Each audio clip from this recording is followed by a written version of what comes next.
నేను ఎప్పుడు రాయలసీమకు వచ్చినా ఆ నేల తడుస్తుంది. కల్లు కల్లు మనిసిరి మూవల్లే చినుకే చేరగా,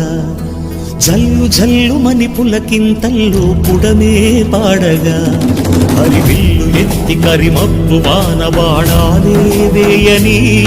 నిలువెల్ల మంచు వడగళ్ళు తాకి కడగళ్ళే తీరని,